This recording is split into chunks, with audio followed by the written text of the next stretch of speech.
Salud, amigos. Bienvenidos a una nueva edición de Panorama Político con la producción de Mega Media y a través de su señal local. Panorama Político tiene un Facebook, Panorama Político CBA. Allí cargamos semana a semana este programa. Bueno, anuncios en economía, como decimos siempre, pasa todo tan rápido en la Argentina, en materia política, económica, social. Esto repercute en las provincias, en las ciudades, en los pueblos. La verdad que ya no sabemos ni nos podemos imaginar hacia dónde vamos o cómo termina esto. Lo cierto es que en el inicio de la semana el nuevo ministro de Economía, Lacunza, hizo anuncios acerca de algunas reformas en materia económica relacionadas principalmente para contener el comportamiento especulativo de los mercados. Reperfilamiento le llamaron. Lo escuchamos. Vamos a implementar, a impulsar 4 iniciativas tendientes a aliviar la carga financiera en el corto y en el mediano plazo. En primer lugar, extender los vencimientos de la deuda de corto plazo, donde la refinanciación de pasivos aparece condicionada por la incertidumbre electoral, tanto en pesos como en dólares, usualmente conocidas como LETES y LECAPs, solo para los inversores institucionales. Los ciudadanos de a pie cobrarán la totalidad de sus acreencias o su vencimiento en tiempo y forma, tal como está previsto en el título original. Para ser claro, dispondrá al vencimiento la totalidad, insisto, de sus acreencias con los intereses correspondientes en la moneda prevista y en la fecha prevista. Ese grupo representa el 90% de los tenedores de esos títulos. El otro 10%, que son solo inversores institucionales, tradicionalmente bancos y compañías de seguro, también percibirán el pago completo de capital e intereses con una extensión de plazos de entre 3 y 6 meses. Vamos a elevar a consideración del Congreso un proyecto de ley que provea las herramientas necesarias para promover una extensión voluntaria de los plazos de la deuda bajo jurisdicción local, sin quita de capital ni de intereses. Asimismo, iniciar un proceso de extensión de plazos de los bonos bajo legislación extranjera, bajo las llamadas cláusulas de acción colectiva, con el mismo fin de extender los plazos de vencimiento sin quitas de capital ni intereses, a fin de completar un perfil financiero, de nuevo menos exigente para el periodo 2020 y 2023. Hemos propuesto a ese organismo internacional, y esto fue una de las sugerencias que recibimos de la fuerza de la oposición, que nos pareció prudente, razonable y oportuna, a ese organismo internacional iniciar el diálogo, que inexorablemente deberá concluir en el próximo mandato, para reperfilar los vencimientos de deuda con ese organismo internacional.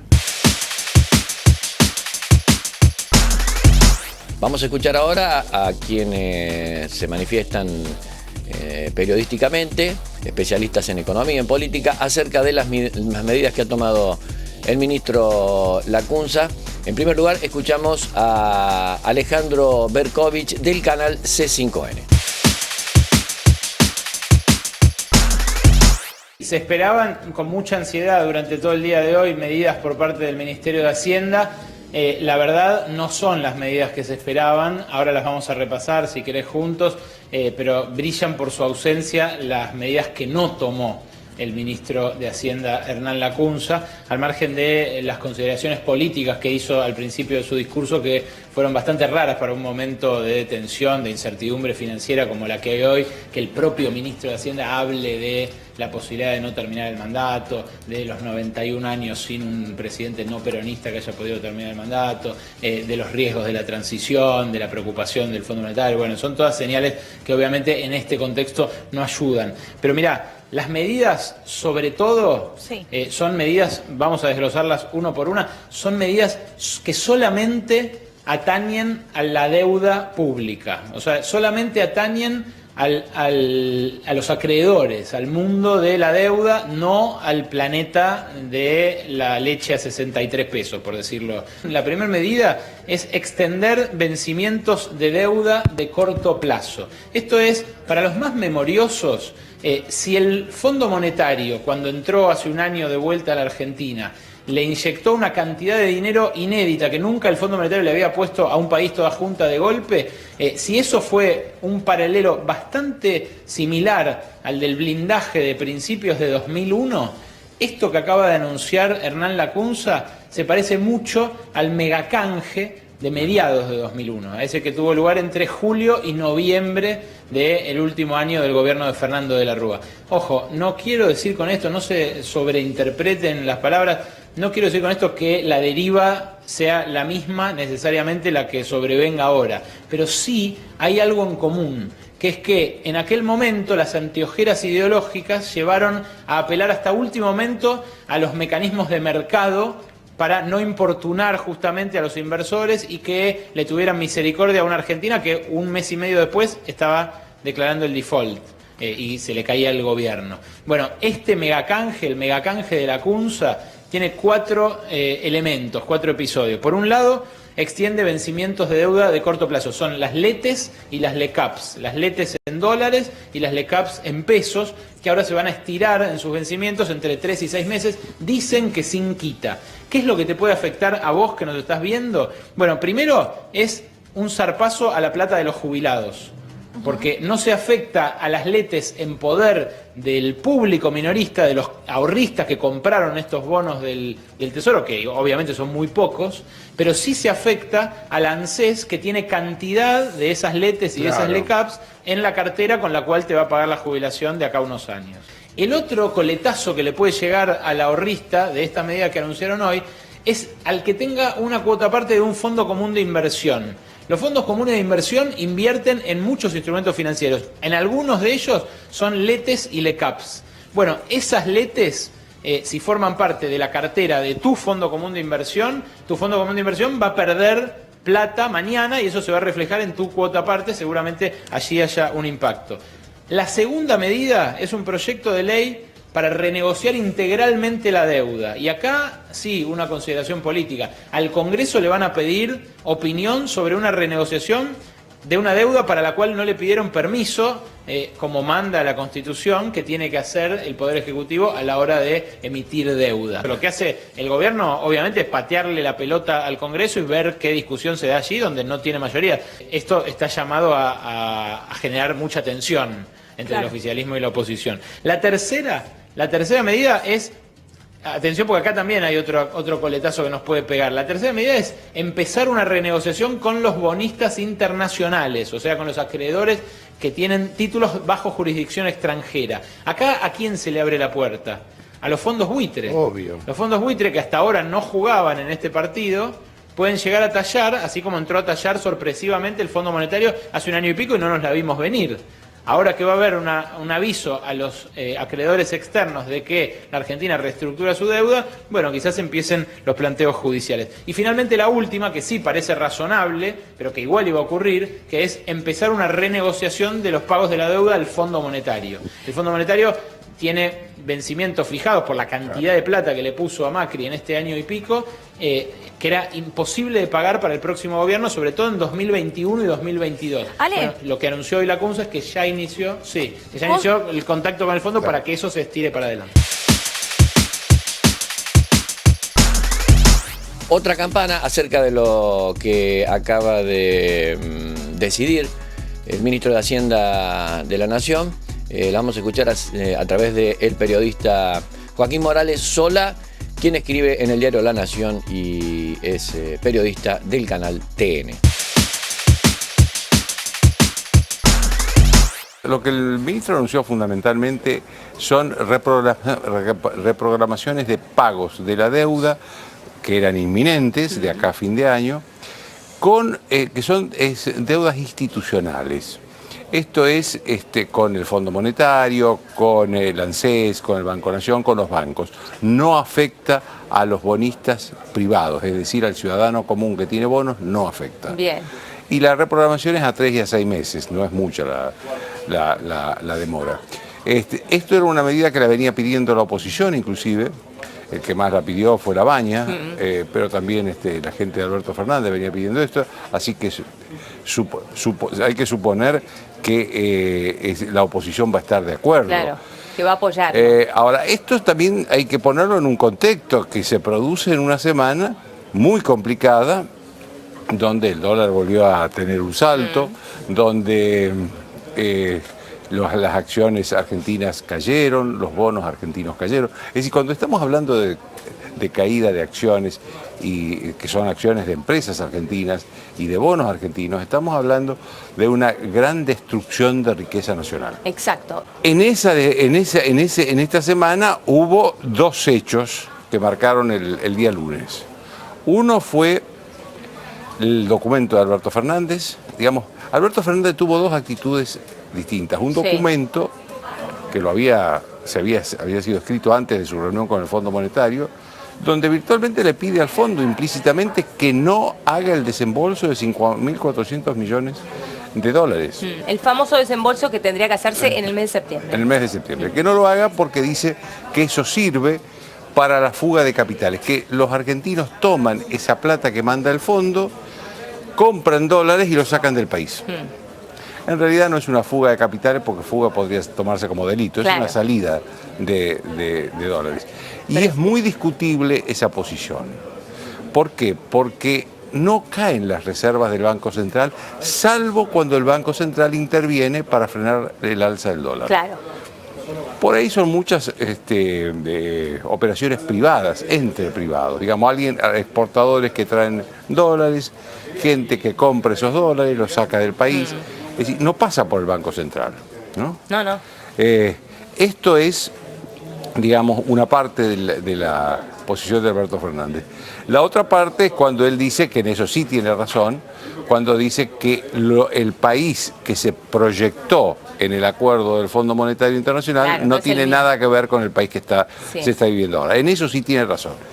Lo que la Argentina, el gobierno del presidente Macri no puede contrarrestar es el efecto político que va a tener una negativa eventual del fondo a enviar esos 5.400 millones de dólares. ¿Por qué? Porque el fondo es un mensaje político negativo hacia el país. Lo coloca el fondo en una situación muy comprometida, porque el fondo tiene que enviar eso contra la opinión de quien tiene mayores posibilidades de ser presidente, que le está diciendo: ustedes están incumpliendo el estatuto del fondo si le envían plata a dólares a Macri. Hay algo que no explica el periodista Joaquín Morales Solá, acerca de la legalidad de la fuga de capitales. Si usted tiene todo declarado y el gobierno les permite sacar los dólares que usted compra, la verdad que no va a tener ningún problema legal. Pero tanto usted como yo sabemos que la mayoría de la compra de dólares se hace en las cuevas, en el mercado negro, para precisamente buscar un resguardo a aquella economía en negro que tienen todos los países, y Argentina no está exenta de esto. Así que aquel que compra grandes cantidades de dólares en las denominadas cuevas o en algún circuito financiero ilegal, posiblemente lo haga porque viene de una actividad donde no ha facturado, ha tenido una actividad económica en negro, entonces compra dólares en negro y los saca del país. Bueno, allí hay varios delitos. Quien le vende dólares en negro, quien no declaró, digamos, su actividad económica, quien compró en negro, la salida de dólares en negro y el país o paraíso fiscal donde van a parar esos dólares. También es un delito que, bueno, deberán descubrir los países que reciben esos dólares. Así que no es tan así de que es tan legal comprar dólares y llevárselos afuera del país. Como mínimo configura 5 delitos. Pausa en Panorama Político, ya continuamos.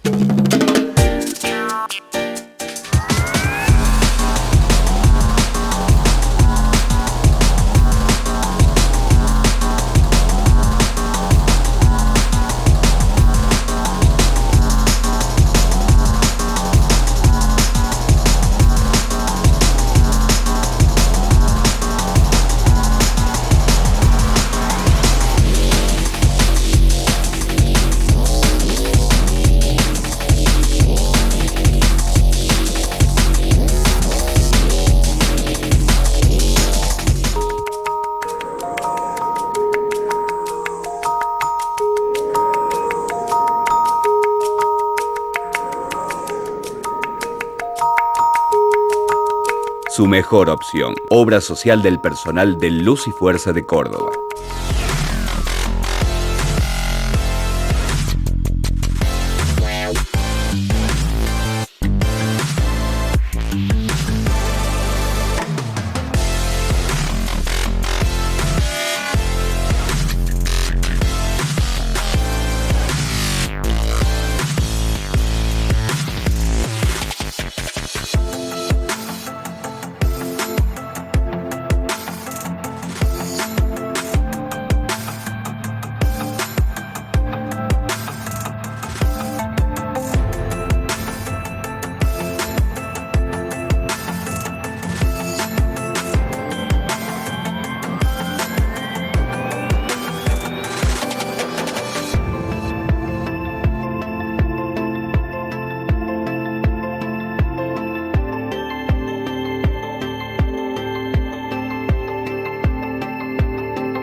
Compromiso, trayectoria, calidad, satisfacción de nuestros clientes son los valores que nos definen desde hace más de 100 años. Somos Estilo Julio Isuani.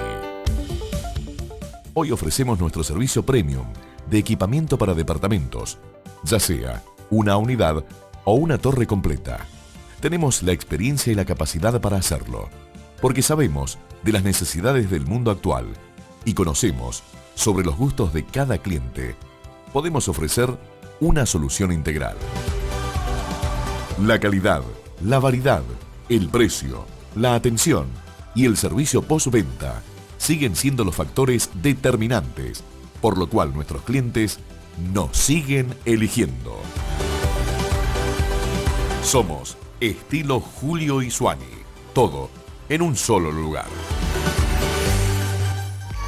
En Mutual Esportivo Belgrano, con tu cuota social al día, participás y ganás. Sorteamos 550.000 pesos en efectivo. De abril a octubre se adjudican 34.000 pesos en efectivo por mes. En noviembre se adjudican 72.000 pesos en efectivo. Y en diciembre, la adjudicación especial de Navidad es de 240.000 pesos en efectivo. Con esta promo, todas nuestras filiales tienen premio. Asociate a nuestra entidad y gana con cuota al día. Más beneficios 2019.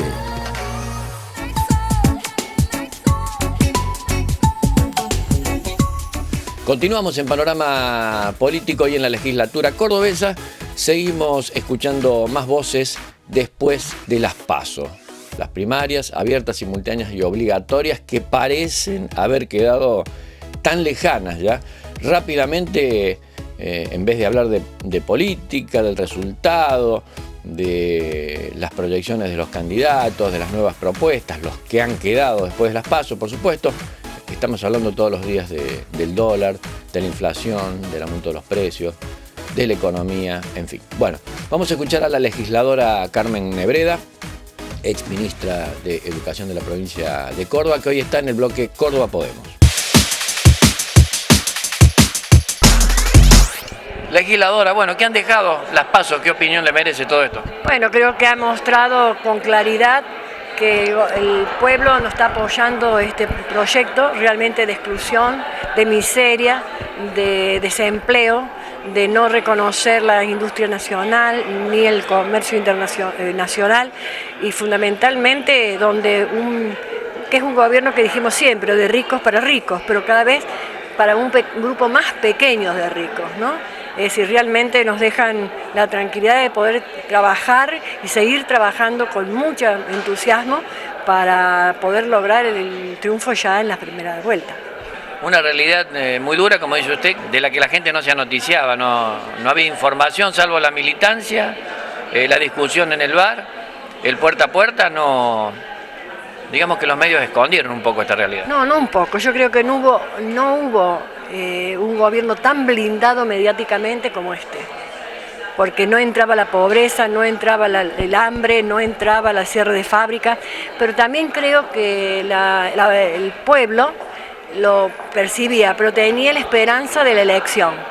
Y entonces por eso no se manifestaba. Pero ya antes de las elecciones uno veía, y los que estamos en la calle, que andamos y recorremos, que había una vuelta muy fuerte de pensamiento, ¿no? Bueno, había un reclamo silencioso que estalló en las urnas. Que es claro que se encauzó directamente en las urnas. Es decir, por eso es diferente al 2001. En 2001 faltaban 2 años todavía. En cambio acá la gente tenía la esperanza de decir yo no hago nada porque puedo sacarlo con el voto. Y lo sacó con el voto, que es lo peor que puede pasar a un candidato, ¿no? Bueno, el gobierno le echó la culpa a la corrida cambiaria después de las elecciones, al triunfo de Alberto Fernández. ¿Qué tiene para decir sobre eso? Una barbaridad. Creo que el gobierno todavía no se notició cómo perdió y por qué perdió. Un presidente que no sabe el día que vive. Ayer dice, gracias por venir todos el día lunes, era martes, ¿no? Parece una tontera, pero es como que vive en otro mundo realmente. Es decir, la cantidad de votos y de echarle la culpa al pueblo es de una irresponsabilidad y de una torpeza única. Es decir, no reconocer las urnas, no reconocer lo esencial de la democracia. Pienso que realmente se le juega muy en contra, porque hoy si hay un responsable de la situación que está viviendo el país es Macri. Bueno, y temerario también el discurso de que la vuelta al pasado es lo que provoca estas corridas y que, bueno, de asumir a Alberto Fernández vamos a tener este panorama. Es temerario lo que pronostica y lo que comunica el presidente. Sí, es lo mismo. Hasta ahora estuvo con el pasado fue responsable de todo, ahora el futuro va a ser responsable, ¿no es cierto? Nunca es responsable él de nada. Es decir, realmente nos toma de tontos, toma a la gente que votó y que cambió el voto, porque debemos reconocer que acá hay mucha gente que antes había votado y no lo votó, que había tenido otra opción, no se votó, vino y vio con claridad que había 2 modelos de país. Entonces nos toma de tontos, realmente es de una irresponsabilidad absoluta, mandarnos a dormir. Un presidente que se para antes de tener un solo dato oficial publicado, él lo tenía ya, y un solo dato publicado, habla y nos manda a dormir. ¿Qué somos? Realmente es lamentable. Ahora vamos a escuchar al doctor Pizzi, quien visitó la localidad de La Para. Este es un material que hemos bajado desde YouTube, que lo había subido Radio Laguna del Plata. Agradecemos a Rubén Cabrera, y donde el doctor Pizzi nos advierte y nos comunica acerca del grave estado de las aguas del río Suquía, río Primero, que desemboca en la Laguna del Plata, y esta tiene conexión directa con la Mar Chiquita. Escuche atentamente lo que dice el doctor Pizzi acerca de las aguas que llegan a la Mar Chiquita. Sí, realmente es una contaminación que, para resumirla, sería un desastre ecológico, porque todo el material del efluente cloacal de la ciudad de Córdoba, de 1,5 millones de habitantes, es como que está haciendo impacto en todo el río Primero, y lógicamente la desembocadura de donde tomamos las muestras y la parte un poquito más adentro nos da la presencia de bacterias coliformes, o son las bacterias que son de la materia fecal, pseudomonas, y el Instituto Malbrán de Buenos Aires hizo una caracterización por ADN de los restos de parásitos que llegan hasta acá, que vienen desde allá, tantos kilómetros de distancia, y también nos habla de que son geohelmintos del tipo de los oxiuros, del tipo de los ascaris, o sea que la contaminación es tremenda. Por lo tanto, nosotros hemos tenido, primero, de que son todas cosas documentadas, certificadas y selladas. Y son 5, diríamos, laboratorios nacionales que han trabajado en el tema, absolutamente gratuito, Entonces esos 5 laboratorios han hecho los informes, y los informes yo inmediatamente se los di a ustedes. Y lo primero que hay que hacer es advertir a la población de que ahí no se puede bañar, no se puede consumir cualquier elemento que se pesque en esa zona, y hay que ser muy cuidadoso de aquí para adelante porque no, si bien es cierto de que no hemos hecho análisis de virus, tenga usted la plena seguridad de que debe haber virus también. O sea, parásitos, bacterias, virus, etc. O sea que es una cuestión muy delicada. Pero lo que realmente se torna tenebroso es el hecho de que uno dice, ¿cómo puedo solucionar? ¿Cómo puedo reparar todo esto? Hasta que no esté terminada la planta de Bajo Grande, todas las poblaciones que están debajo de Bajo Grande están sufriendo esto mismo. Por suerte no pasa sobre el pueblo, no pasa el río por el pueblo. Y hasta que Bajo Grande esté en funcionamiento, que va a ser fines del año 2020, ¿y cuánto llevará después? ¿10 años? ¿15 años? Para que se repare naturalmente toda la situación, no lo sé. Ahora el intendente me ha pedido de que amplíe un poco la investigación y vaya a Laguna del Plata. Lo vamos a hacer con muchísimo gusto, yo soy parte de este pueblo. O sea que con mucho cariño, porque realmente nos tiene preocupados. ¿Cuáles las principales recomendaciones, doctor, a la población que va, a lo que podemos decir, al río de Titi, al río de Soria, o que va al desemboque a pescar, incluso en verano, a bañarse, a la olla, como nosotros le decimos acá? ¿Qué recomendación le damos, concretas? Que no vaya. Que no vaya. O sea, yo puedo resultar antipático, pero prefiero resultar antipático y no tener que estar tratando enfermedades totalmente evitables. A ver si podemos hacer entender a la gente esto. Bajo Grande está eliminando toneladas y toneladas de materia fecal de la ciudad de Córdoba. Esas toneladas de materia fecal contaminan desde Remedios de Escalada para abajo, contamina todo. Entonces, ¿cómo yo, si soy de acá, no voy a advertir sobre una situación de esa que inclusive no está certificada solamente por mí? Está certificada por el Malbrán de Buenos Aires, el Centro de Enfermedades Tropicales, la Cátedra de Parasitología y Micología Médica, el Laboratorio de Microbiología del Hospital Nacional de Clínica. Por favor, muchachos, o sea, estas son cuestiones contundentes, estos son documentos. De última, yo puedo parecer antipático, pero prefiero ser antipático y que no se enferme nadie, a ser un simpático y que el día de mañana le digan al intendente o le digan a los funcionarios de la zona, oiga, ¿por qué no advirtió usted sobre esto? Bueno, a esto habría que sumarle un estudio reciente que publicó el matutino La Voz del Interior, donde de un estudio de varios ríos de nuestra Pampa, de ríos de Córdoba, Entre Ríos, de Santa Fe y Buenos Aires, el río Suquía resultó el campeón de contaminación con agroquímicos y fertilizantes. Es el río más contaminado de la Argentina, con pesticidas, con agroquímicos, fertilizantes y todos esos productos que se utilizan para la actividad agropecuaria. Eso fue publicado el domingo en el diario La Voz del Interior. A la problemática de la contaminación por Bajo Grande, esta planta de tratamiento de líquidos cloacales que prácticamente no funciona en Córdoba, hay que sumarle esto, que es muy reciente también, y que dice que el río Suquía es el campeón argentino en contaminación y campeón mundial, diríamos, con estos productos que acabamos de mencionar. Bueno, hay que actuar y rápidamente, no podemos estar siempre cronicando año tras año las mismas noticias. Yo no sé si los que tienen responsabilidades no se dan cuenta, miran para el otro lado, hay tantos intereses en esto. Como decimos siempre, la localidad de Miramar tiene una sola actividad económica, que es la turística. Si llega a fracasar eso, el pueblo prácticamente queda quebrado. Pero parece que los funcionarios no lo entienden. Final, amigos, para esta edición de Panorama Político. Recuerde que tenemos un Facebook, participe, allí usted puede opinar. Principalmente nos gustaría saber qué tiene para decir acerca de todas estas problemáticas ambientales que tenemos en nuestra región. Gracias una vez más por su compañía. Nuestro reencuentro con ustedes será en 7 días.